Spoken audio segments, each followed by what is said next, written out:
What are you looking for? I suppose it varies depending upon the day. For me, it's sometimes my keys. Most of the time, it's my phone. Always, it's my earbuds. And my wife, Marion, assures me she never takes them. She'll even walk me around the house, even out to her car. Come, see. And there, almost without exception, they are exactly where she left them. She didn't think that was so funny. What are you looking for? It's the first question Jesus asks of his disciples in the Gospel of John. But if we're honest, also the same question you and I are asking some 2,000 years later. After all, the well-known rock band U2 has it right. We still haven't found it. Or at least that seems to be the case, given we tend to ask this question annually as we begin a new year. What am I looking for? A more meaningful career? A deeper relationship with my partner? Some way to finally let go of that resentment I've been burying deep within. It's no wonder the disciples dodged Jesus' question. It's quite personal, if you think about it. So instead of answering, they ask him a question of their own. Where are you staying? I get it. It's easier just to change the subject. I mean, you spend too much time thinking about it, you might not like what you discover. I suppose that's the reason we spend so much time scrolling social media or watching television or surfing the web. It's easier to let others tell us what we're really looking for than to find it for ourselves.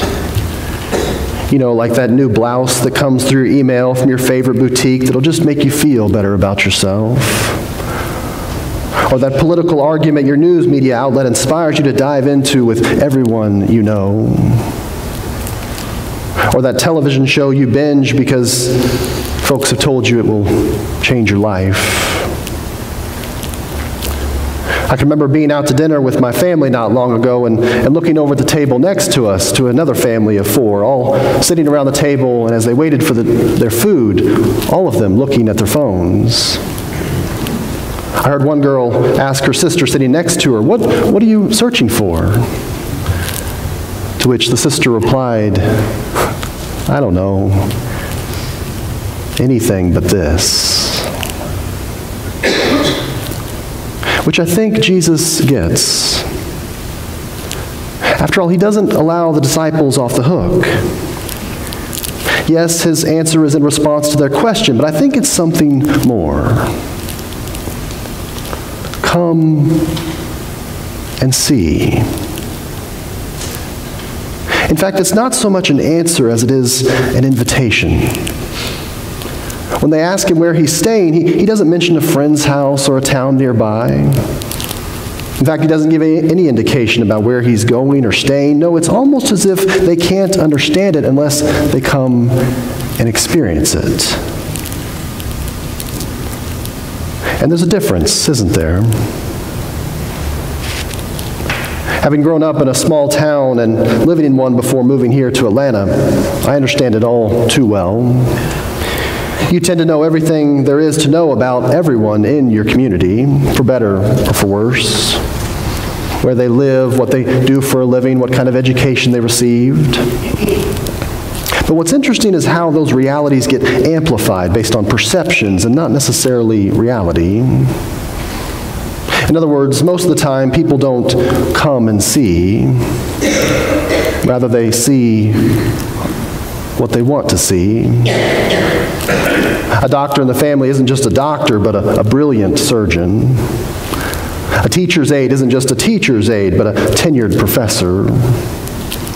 I know I've done the same. turning an ordinary singer into a brilliant musician, or my own child, for that matter, into the smartest one in class. Which seems innocent enough, I realize.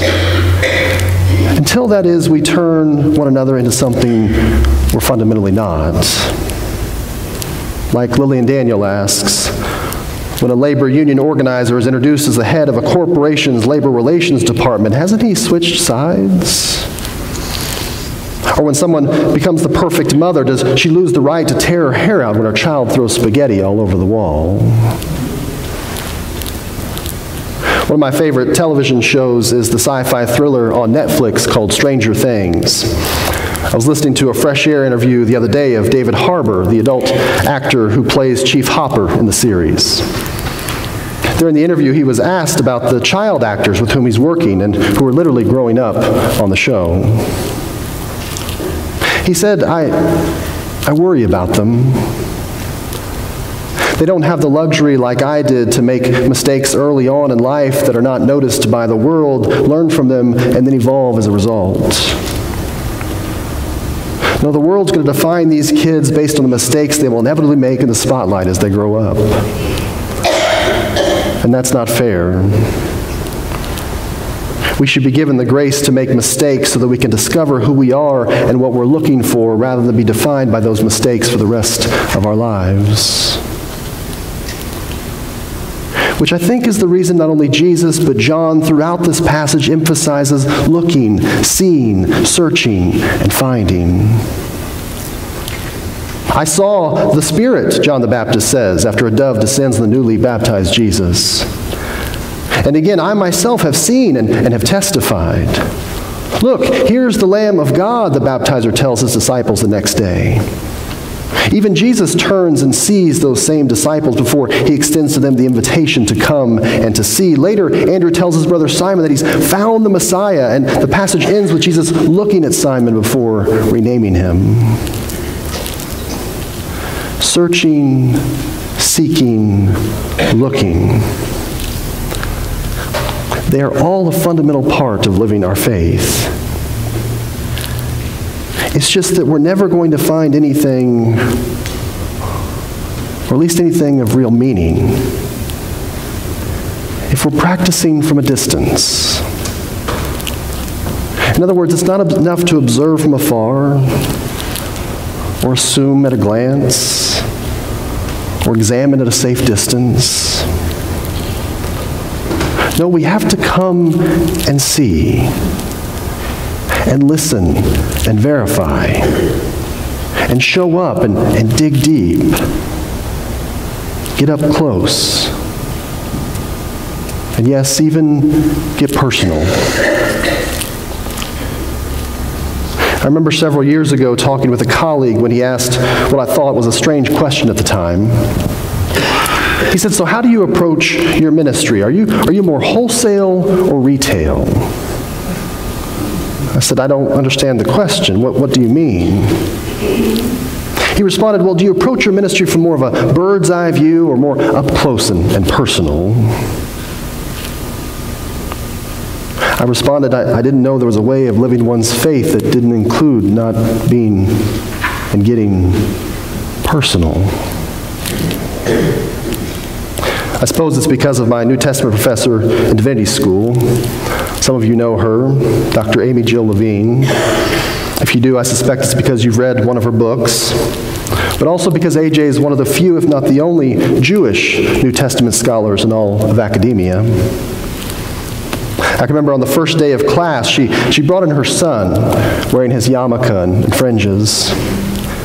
She said to the class, for the benefit of the Christian students, "When you think about Jews and Judaism, I want you to think about this child, my child.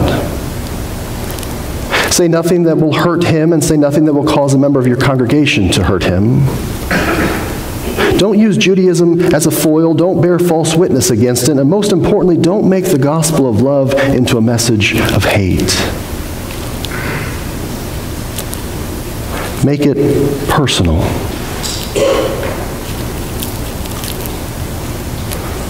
What are you looking for? If you're here this morning, I suspect you're still asking that question as it relates to your faith. That's what the church is all about. We read the Bible and we sing hymns. We listen to sermons, we reflect, and we think and we pray. All are important practices on the journey. But my experience is we typically find it when we leave here on Sunday morning and venture out into the gathering space to catch up with a friend, or go to have lunch with a fellow congregant, or get together in each other's homes and break bread, or go and visit someone in the hospital or the nursing home. You see, worship helps us focus our search so that when we see it, we can recognize it. Which happened for me at a leadership meeting of all places on Thursday night of this week. In advance, I'd asked everyone to reflect on the most meaningful way in which God's ministry to the life of this congregation had touched their lives in the last year. The answers around the table were moving, diverse, insightful, and without exception, all deeply personal. One in particular I got permission to tell.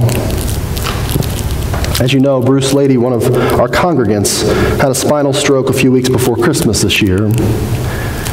Caused his leg to be paralyzed. After a lot of time with doctors and specialists, it was determined there was nothing to do but to try physical therapy. No surgical fix, no medicinal solution. Just hope, prayer, and hard work. It was a few days before Christmas, and Leslie was trying to prepare to bring Bruce home permanently from the rehab center.